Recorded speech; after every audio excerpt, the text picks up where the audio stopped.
How many times have you ignored your intuition or mistaken triggers for intuition? So let's just talk about the difference between intuition and triggers.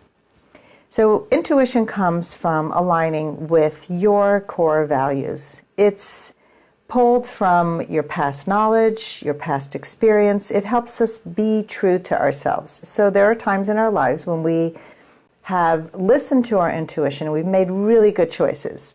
It's just a sense of this is right, this is wrong. So maybe it's a job interview and you know this feels like a really good fit for me. I don't see any red flags here. This feels like it aligns with who I am. I use my intuition all the time to make choices in my life about the foods I eat, about the people I hang out with, about the events I go to, the things I say yes to, the things I say no to. They're all about aligning with my truth. The times I've ignored my intuition, like marrying my husband, even though I knew that he was not right for me, my fear was speaking up and saying, you may never get married. You may never have children. This guy really loves you. Choose somebody who loves you. You will grow to love him, which was false. That decision led to many, many decades of pain. And so when we ignore our intuition and we shove it under the rug because we are afraid, then we make bad choices. Now let's talk about triggers. So triggers come from fear. They come from self-protection, from past pain, from our core wounds, and from emotional reactivity. So you're going to feel confused, you're going to feel in turmoil, you're going to feel extreme emotion when you're triggered. And it's connected back to something that happened to you in the past. And it's like, boom, I'm back there. It's almost like post-traumatic stress. And so when you get triggered, you make choices that are not aligned with your truth necessarily, but they're aligned with fear of preventing something bad from happening. I had a situation a couple of years ago with a man I was dating. He wanted to come over on a Friday night, but he wanted to come over after he had attended synagogue services in New York City, which is an hour away. Then he was going to go to have dinner with somebody, and he wouldn't get to my house until like 11:30 p.m. Okay, booty call, anybody? Now, this guy, I knew, my gut knew, that he was not really available for a relationship. And so I said, no, that doesn't work for me, because I knew that he wasn't honoring and respecting me. How do you work with your intuition? Your intuition feels like a sense of knowing more than logical or a highly emotional response. So you don't have this like, this feeling of anger or deep anything. It's just this sense of, I feel it's sort of almost like a core anchoring inside you. And what's really important as a first step is to get clarity about what is important to you, because if you don't have that, you try to accommodate everybody else. And so that's step number one. When you have an intuitive message, it feels definitive, like it's black and white. It doesn't require analyzing. And with triggers, we're constantly over-analyzing and thinking, and it's gray, and I don't know, and I'm confused. With intuition, it feels comfortable, it feels right, it feels supportive, it feels loving, it feels expansive. It's centered around the present, not the future, not the past, but right now. What am I feeling right now? It feels right, right?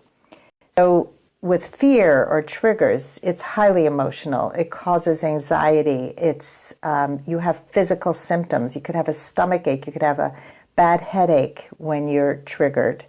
It triggers your adrenaline response, which can activate your fight or flight or freeze within your amygdala. And it can be repetitive. It could be loud and demanding, which causes overanalyzing. It can seem to have many variables, like what if this happened, what if that happened, and it can lead to feeling really confused and stuck.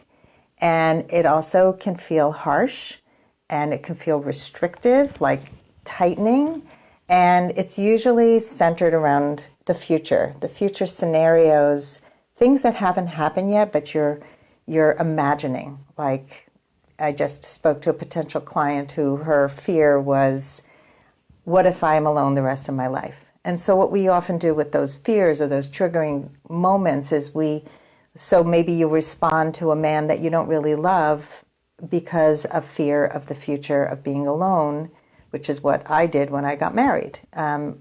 Here's a man who wants to marry me. He loves me. I want to have children. I want to get married. So nobody else is asking. I'll say yes. Everything will work out. That's not how it works. When something happens in my life now, when a man is communicating with me and I get triggered, I will talk about it. I'll say, here's what I'm making up right now. This is what's going through my head. What do you mean by that? I'm curious. So curiosity, get out of judgment. Right away, your brain is overworking. It's making up stuff, and we don't know the truth until we check in. Underline that. Please, if tweet that. That is just so important. We need to stop making stuff up. And if we are, say, I'm making this up. Tell me what the truth is. I want to know. A woman who doesn't expect a man to read her mind is gold, ladies. So every time you do that, you are a woman of value. We all have the stuff that we need to work out. And like I say, there's yours, mine, and ours. In every relationship, we are going to be triggered by the stuff that's ours. That's our stuff to work through. And there's going to be stuff that he's going to be triggered by, and that's his responsibility. And then there's the stuff that happens within the relationship that's our responsibility to talk about with each other. And so we need to take responsibility for the past, for working through, if we have fears that come up.